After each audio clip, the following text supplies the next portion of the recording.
बीर जी प्रणाम। नमस्कार।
नमस्कार साहब।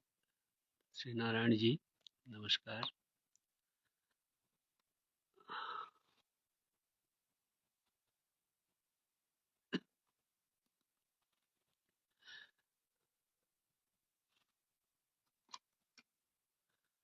प्रकाश भाई नमस्कार।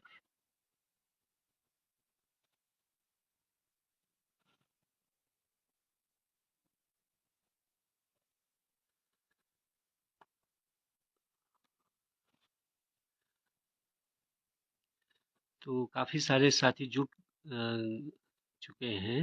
नमस्कार राजकुमार जी।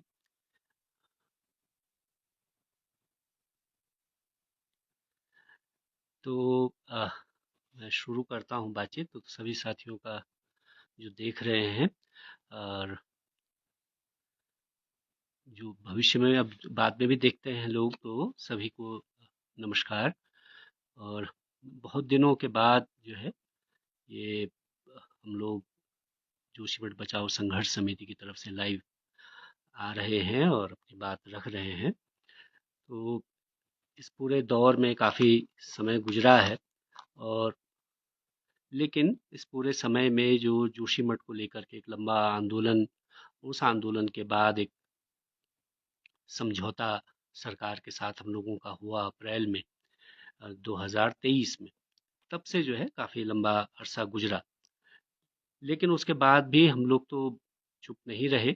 सरकार को उसका वादा याद दिलाने के लिए समय समय पर एक एक महीने का हम के अंतराल में धरना देते रहे। हाँ, पिछले कुछ महीनों में जरूर उसमें गतिरोध आया, लेकिन अन्यथा जो है बाकी तरह से हम लोग इस सवाल को उठाते रहे।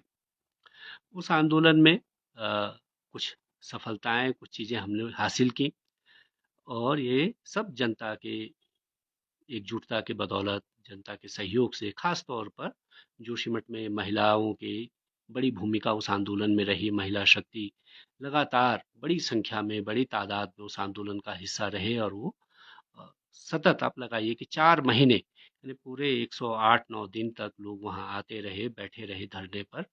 तो वो एक अ, उनकी बड़ी भूमिका रही, जिसकी बदौलत ही ये हुआ कि जोशीमठ के लिए सर्वाधिक हम लोग मुआवजा हासिल करने में सफल रहे। लोगों के घर का मुआवजा मिला, लगभग 250-300 परिवारों को उनके मकान का पैसा मिला है। उसके अलावा भी काफ़ी सारे लोगों को वो जो अहेतुक राशि के तौर पर 1.5 लाख रुपया तो बहुत सारे लोगों को मिला।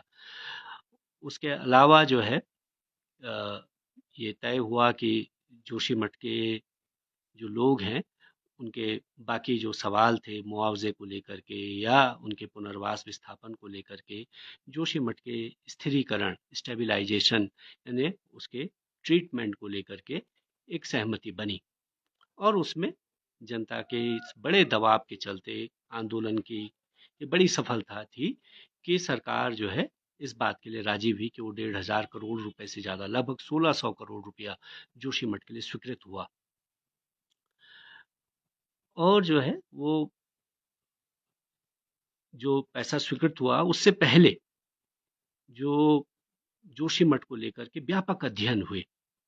मतलब पहले तो शुरुआत में तो सरकार सर्वेक्षण के लिए कतई तैयार नहीं थी। जब शुरुआत में 2022 में हम सर्वे की बात कर रहे थे, सर्वे की मांग कर रहे थे कि जोशीमठ का व्यापक सर्वेक्षण होना चाहिए, ये पता लगाया जाना चाहिए कि क्यों ये दरारें आ रही हैं, क्यों यहाँ धसाव हो रहा है।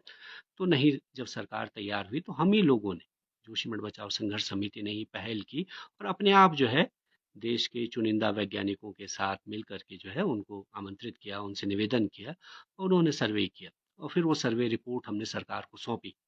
उसके बाद सरकार ने सर्वे किया जिस पर कि हम लोगों ने आपत्ति की और एक व्यापक सर्वे की, बड़ी एजेंसीज के साथ सर्वे करने की मांग की और जो पूरी हुई। और देश की जो है नामी गिरामी 8 संस्थाओं ने जोशीमठ को लेकर के एक व्यापक सर्वेक्षण किया जिसकी बड़ी व्यापक डिटेल रिपोर्ट आई। जीएसआई की रिपोर्ट है, आईआईटी रुड़की की रिपोर्ट है, आपके पास एनडीएमए की रिपोर्ट है, हमारे पास जो है सीबीआरआई की रिपोर्ट है और इस तरह से एनजीआरआई की रिपोर्ट है। तो वो सारी रिपोर्ट्स हमारे पास पहुंची, मिली।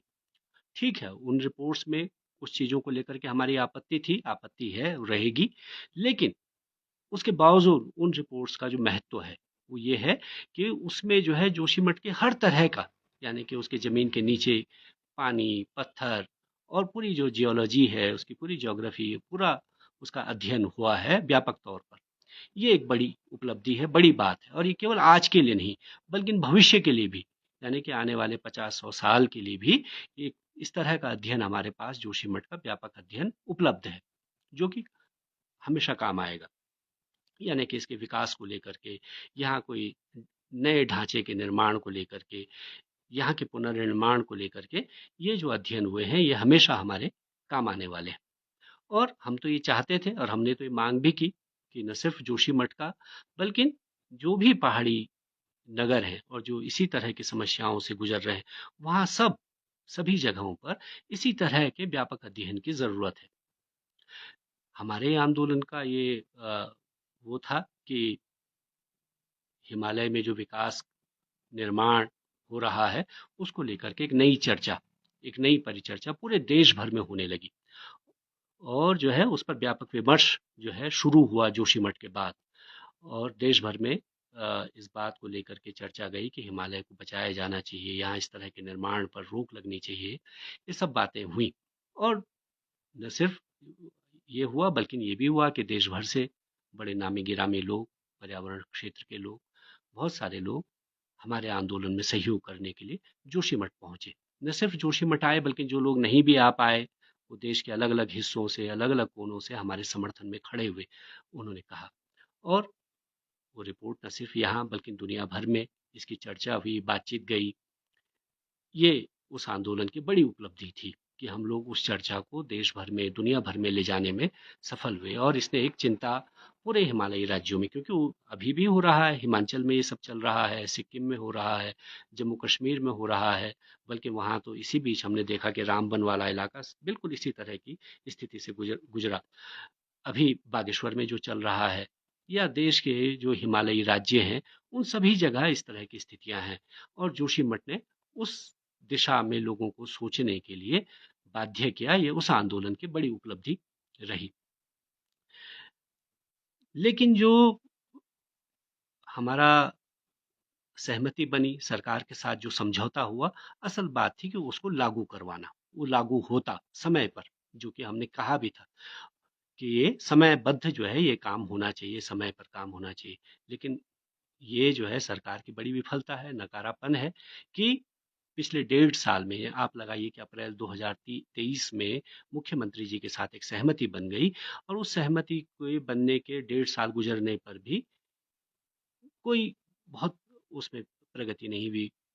बल्कि यहाँ बजाय प्रगति होने के ये हुआ कि बहुत सारे काम तो रुक ही गए। यानी कि मुआवजे वाले जो काम होने थे, पुनर्वास के जो काम होने थे, या भूमि का मूल्य तय होना था, या जिस मुआवजे की हम मांग कर रहे थे कि भाई जो लोगों को यहाँ नुकसान हुआ, यहाँ के ग्रामीणों को, यहाँ के लोगों को, उनके व्यवसाय का जो नुकसान हुआ उसकी भरपाई की जाए, इस पर सहमति बनी। लेकिन वो अभी तक उस पर कोई प्रगति नहीं हुई। अब आप जाइए तहसील में, पिछले लगातार साल भर से हम लोग तहसील में डीएम से, एसडीएम से पूछते हैं कि क्या हो रहा है। वो कहते हैं कि कोई निर्देश ही हमको ऊपर से नहीं आ रहा है। लोग परेशान हैं, जिनको कि मुआवजा मिलना था वो परेशान है कि हमारा सर्वे ही नहीं हुआ अभी मकान का। बहुत सारे लोगों की शिकायत है। तो वो सारे काम रुक गए। और इन सारे कामों को और ज़्यादा सुविधाजनक तरीके से किया जा सके, ठीक से किया जा सके, इसके लिए हम लोगों ने सुझाव दिया था कि जोशीमठ में एक स्थायी तौर पर पुनर्वास विस्थापन का कार्यालय खोल दिया जाए। ये हमारी मांग थी, और ये मांग जो है पूरी हुई। इस पर सरकार ने सहमति जताई। कैबिनेट का फैसला हुआ कि हम वहाँ ये पुनर्वास का जो है दफ्तर खोल रहे हैं। उसके लिए अधिकारी की नियुक्ति हो गई। वो अधिकारी आज तक 1.5 साल से ज़्यादा हो गया, वो चार्ज लेने के लिए जोशीमठ नहीं पहुंचा। अगर वो दफ्तर खुल जाता, वो ऑफिस होता यहाँ पर, उसके कर्मचारी होते, तो बहुत सारी चीज़ें जो है आसान हो जाती। लेकिन वो नहीं हुआ। ऐसे ही जो है बहुत सारे लोग हैं, जो गरीब लोग हैं, उनका राजीव आवास का पैसा था, प्रधानमंत्री आवास का पैसा, उनको मिला नहीं, वो रुका हुआ है, नहीं हुआ। बहुत सारे लोग जिनके जो है परंपरागत भवन है, मिट्टी के पुराने बने हुए भवन थे, उनका आज तक कोई निर्धारण नहीं हो पाया। तो ये बहुत सारी चीज़ें जो है जहाँ की तहाँ रुक गई। होना ये चाहिए था कि इसमें तेजी आती, सहमति जब आपके साथ बन गई तो। लेकिन ये नहीं हुआ। लेकिन ऐसा नहीं हुआ कि हम लोग रुक गए। हम तो लगातार इससे पहले भी जो यहाँ के आपदा प्रबंधन के सचिव थे, रंजीत सिन्हा, तो लगातार उनसे बातचीत में रहे, उनके पास जाते रहे। और उसी बातचीत का परिणाम था कि जो है जो लोगों को कहा जा रहा था कि जोशीमठ से उनको यहाँ से काफ़ी दूर गौचर के पार बमूत गांव में भेज देंगे, उस पर रोक लगी, उस पर पुनर्विचार हुआ। उसी बातचीत का परिणाम था कि हमने कहा कि जोशीमठ के आसपास की जो भूमि है, यहीं लोगों का पुनर्वास किया जाए। इस पर सहमति बनी। उस भूमि का बकायदा जो है अध्ययन हुआ, रिपोर्ट गई, पटवारी के यहाँ से रिपोर्ट चली गई। अभी हम परसों फिर सचिव महोदय से पूछ रहे थे, अब पता चला कि डीएम बदल गए, एसडीएम बदल गए, और यहाँ तक कि जो आपदा प्रबंधन के सचिव हैं वो भी बदल गए। तो उनको पुरानी चीज़ों से उनका कोई नाता नहीं है, यानी कि उनको बहुत ज़्यादा जानकारी नहीं है उस बारे में। उनका ये कहना है कि भाई जुलाई महीने में तो मैंने जून में चार्ज लिया, जुलाई अगस्त बारिश में चली गई, उससे पहले वनाग्नि में चला गया, और जो है मुझे बहुत ज़्यादा मौका नहीं मिला चीज़ों को देखने का। लेकिन मैं जो हूँ आपके साथ बातचीत करके, आपसे राय मशविरा करके काम करना चाहता हूँ। तो हमने कहा भी ठीक है कि इस पर आगे बात हो। तो उनका ये कहना था कि अक्टूबर के महीने में मैं 15 तारीख के लगभग जो है वहाँ आकर के और विस्तृत बातचीत करके ज़मीन पर काम करने की वो कर रहे हैं। तो ये समय उन्होंने दिया, तो हमने ये समय लिया है कि अक्टूबर तक अगर कुछ नहीं होता है माना, और कोई प्रगति इसमें नहीं होती, तो फिर वही रास्ता हमारे पास है, आंदोलन का रास्ता, सरकार पर दबाव बनाने का, कि ताकि ये जो चीज़ें हैं जो तय हुई हैं कम से कम वो समयबद्ध हो जाए, समय पर हो जाए। तो ये एक बात है। लेकिन जो है इसके अलावा जो बहुत महत्वपूर्ण बात है वो ये है कि हम लोगों ने जो कुछ हासिल किया, चाहे वो जोशीमठ का व्यापक सर्वे हो, चाहे वो कुछ मुआवजा जिन लोगों को मिला वो बात हो, या जो जोशीमठ की जो चर्चा है पूरे देश भर में चली गई वो बात हो, तो जो भी उपलब्धियां उस आंदोलन की रही, उसके पीछे जो है निश्चित तौर पर ये बात थी कि लोगों की उसमें एकजुटता थी। यानी पूरे जोशीमठ के लोग एकजुट होकर के एक बैनर के तले एक जगह इकट्ठा होकर के लड़ने को तैयार हुए। और वो किसी भी आंदोलन की प्रमुख शक्ति है, बड़ी ताकत है। लोग एकजुट हों, एक साथ रहें, एक बात के लिए जो है अगर खड़े हो जाएं, तो सरकारों को झुकना पड़ता है। और किसी भी आंदोलन की सबसे बड़ी कमजोरी यही होती है कि उसमें अगर कहीं कोई दरार पड़ जाए, उसमें जो है टूट हो जाए, लोगों में मत भिन्नता होने लगे, तो वो जो है वो बात फिर नहीं हो पाती। तो आगे भी हम लोगों को ये जरूर समझना चाहिए, और हम ये प्रयास करने वाले हैं, हम कर रहे हैं कि हम पुनः जो है जोशीमठ के लोगों को एकजुट करते हुए ये जो बातें रह गई हैं, क्योंकि अभी हमारे भविष्य का सवाल है। अभी हमने परसों सचिव के सामने भी ये बात कही कि इस बार वो ठीक है कि बड़ा नुकसान नहीं हुआ इस बरसात में, लेकिन कुछ नुकसान ऐसा हुआ है जो भविष्य में बड़ा खतरनाक हो सकता है। कि नीचे जो जोशीमठ की तलहटी है, जड़ है, नदी का तट है, वहां से भूस्खलन शुरू हो गया है, और वो बड़ा गंभीर भूस्खलन हो रहा है। जोशीमठ में जो नरसिंह मंदिर मार्ग है, वहाँ चट्टानें गिर रही हैं, गांधीनगर में गिर रही हैं, सुनील में भू धसाव हो रहा है, और जो इसी बरसात में कुछ नया वहाँ दिखाई दिया है। तो ये सब बहुत गंभीर चीजें हैं जो भविष्य में खतरनाक होंगी। तो ये हमने उनसे कहा कि इस पर ध्यान देने की जरूरत है, और ये अगर ये रुक सकता था अगर जो है आप लोगों ने समय पर ट्रीटमेंट का काम कर दिया होता। लेकिन उनका कहना है कि भाई उसमें डीपीआर बन रही है, वो डीपीआर को लेकर के तो मैंने व्यंग्य किया और गडकरी साहब का वीडियो भी डाला। तो वो डीपीआर ही बनने नहीं दे रही है 1.5 साल में। न सिंचाई विभाग उसको कंप्लीट कर पाया, न जल संस्थान उसको बना पाया जिसमें सीवेज का काम होना है। तो उनका अब ये कहना था कि जो है हम कोशिश कर रहे हैं कि पूरी डीपीआर न भी बने तो टेंटेटिव हम बना लेंगे, और उसको जो है हम अक्टूबर महीने में अ, केंद्र सरकार को भेज देंगे, क्योंकि पैसा तो बिल्कुल स्वीकृत हुआ है लेकिन जारी नहीं हुआ है। वो पैसा जारी तब होगा जब जो है ये लोग डीपीआर बना करके वहां भेजेंगे, उस डीपीआर के अगेंस्ट में पैसा रिलीज होगा। तो पहली किस्त में वो कह रहे हैं कि हम 500 करोड़ रुपए तक की डीपीआर उसको बना देंगे टेंटेटिव, और वो पैसा जारी हो जाए अक्टूबर महीने में। तो ये उनकी प्रयास है, लेकिन वो जरूरी नहीं है कि होगा। तो उसी के लिए दबाव बनाने की जरूरत है, लड़ने की जरूरत है। तो वो जो अ, गतिरोध आया है पूरे उसमें, जो समय लगा है, उस समय जो लगातार बढ़ रहा है, जिसमें लोगों का धैर्य भी चूक रहा है, लोगों में आक्रोश भी है, भय भी है कि हमारा भविष्य क्या होगा। अब जिन लोगों को घर का पैसा मिल गया है, तो उनके सामने निश्चित है कि वो घर उनको खाली करना होगा। आज नहीं करना होगा तो कल करना होगा, क्योंकि सरकार ने उस घर का पैसा दे दिया है। लेकिन वो जाएंगे कहाँ, इसका कोई विकल्प नहीं है। उसके लिए हमने कहा था कि आप भूमि का मूल्य तय कर लीजिए, ताकि जो है जिस भूमि पर वो भवन बना है वो भूमि का मूल्य लेकर के वन टाइम सेटलमेंट के तहत वो कहीं अन्य जा करके अपना घर बना लें, या आप उसके बदले उनको कहीं भूमि सुरक्षित जगह पर उपलब्ध कराएं जहां जा करके वो भवन अपना बना ले। तो वो बहुत सारे लोग, वो बहुत सारे परिवार अभी असमंजस की स्थिति में है कि उनका क्या होने वाला है। या जो जिन लोगों का सर्वे ही अभी नहीं हुआ, या जिनके ऊपर ये तलवार लटक रही है कि भाई आप तो डेंजर जोन में है, उनका क्या होने वाला है, तो वो असमंजस लोगों में है। वो भविष्य को लेकर के चिंता है कि कल के दिन अब सरकार का कोई भरोसा नहीं, कब वो अपना डंडा लेकर के आ जाए कहीं कि आप यहाँ से चले जाओ। तो इस पर भी हमको एकजुट होने की जरूरत है, ताकि जो है वो एकजुटता जो है, सरकार अगर कभी ऐसा करे तो वो हमारे काम आए। तो इसके प्रयास हमको करने चाहिए, और हम कोशिश कर रहे हैं कि करें।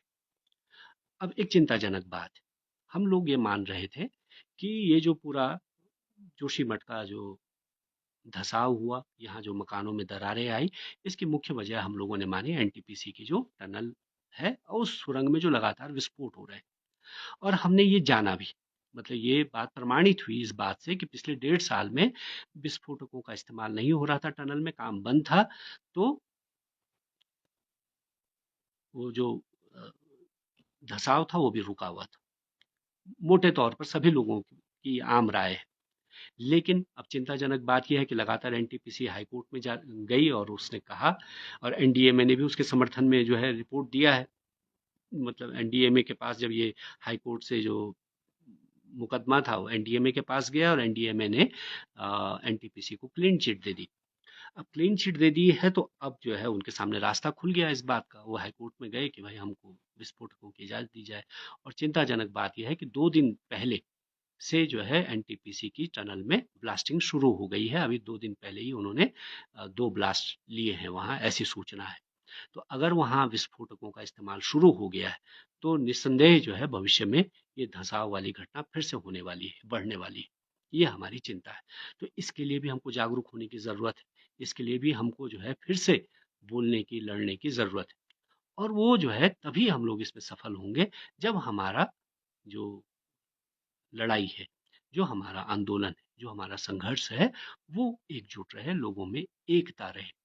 तो उस एकता को भी बनाने की हमको कोशिश करनी चाहिए और हम लोग तो अपनी तरफ से संघर्ष समिति की तरफ से प्रयास करेंगे, कर रहे हैं। 1-2 दिन में हम लोग चाहते हैं कि सभी लोगों की एक बैठक हो, बातचीत हो और भविष्य में किस तरह इसको किया जाए, देखा जाए। क्योंकि बहुत सारे लोग हैं जो अ, अभी जिनको पैसा नहीं मिला है, लेकिन वो असमंजस की स्थिति में है क्योंकि उनके घर के आजू-बाजू सब जगह जो है लाल निशान लगे हुए हैं, वो डेंजर ज़ोन में हैं।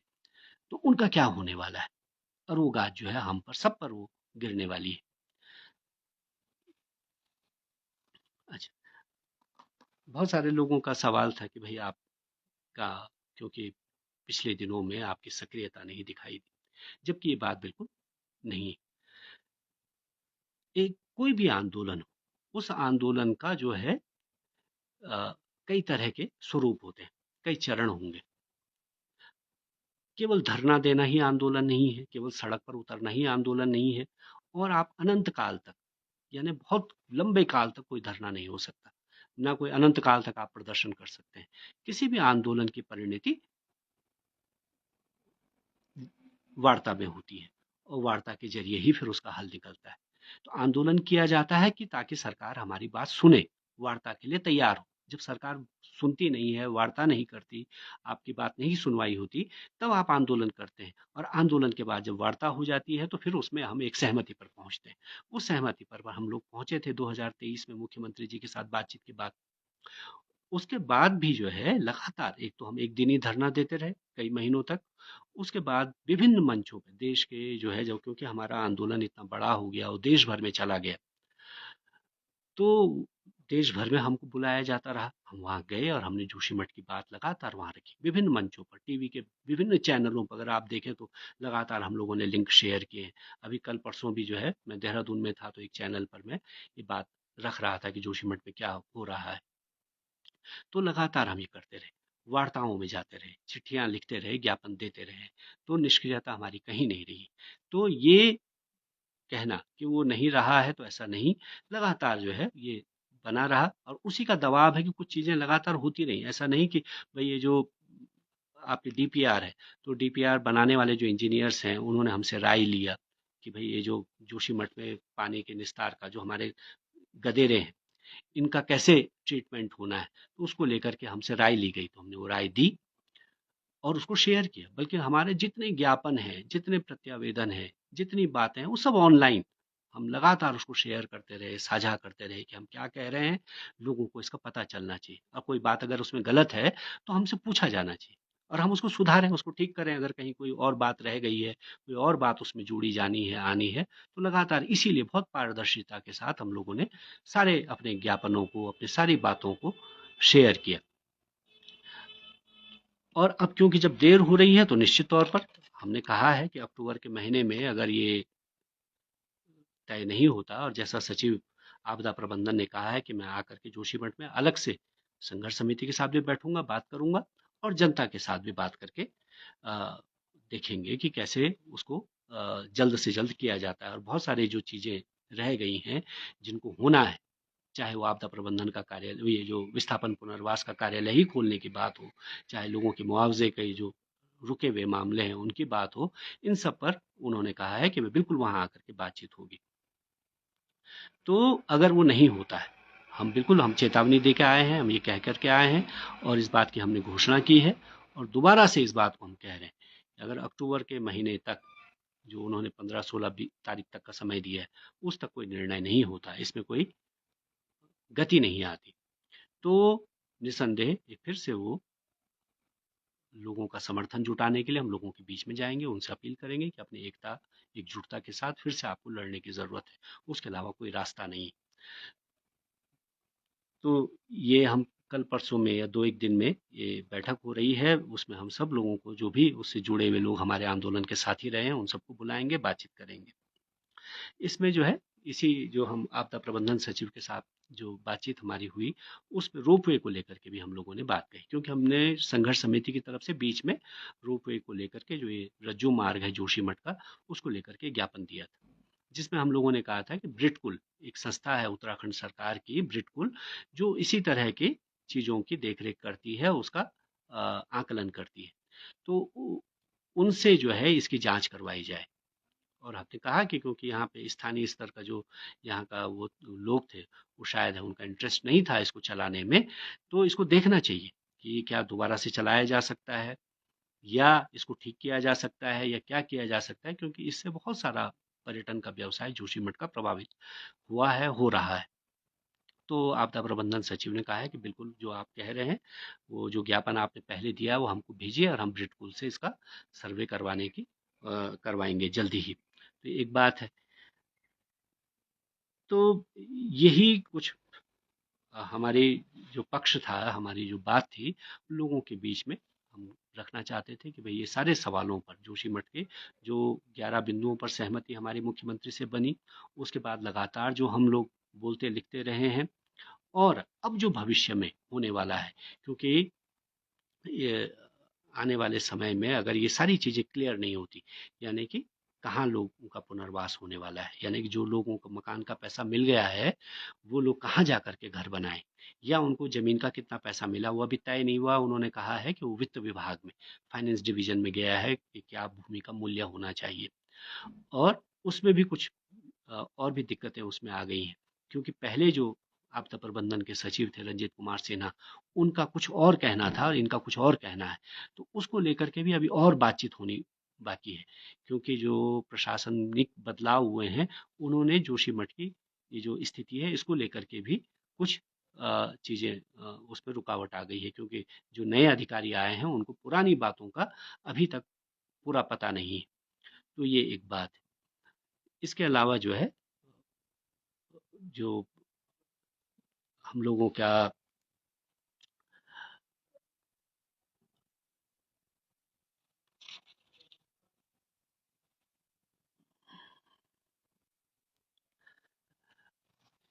जो पुराना आंदोलन रहा है, उसके सभी जो सहयोगी हैं उन सबका भी हम लोग फिर से उनसे ये निवेदन करेंगे, उनका आह्वान करेंगे कि हम फिर से बैठें, बातचीत करें, और जोशीमठ के आने वाले उसको भविष्य को लेकर के कैसे इसको हम लोग जो है दोबारा से लड़ करके, संघर्ष करके, ये जो हमारा समझौता हुआ है इसको लागू करवा सकते हैं। बड़ी बात है।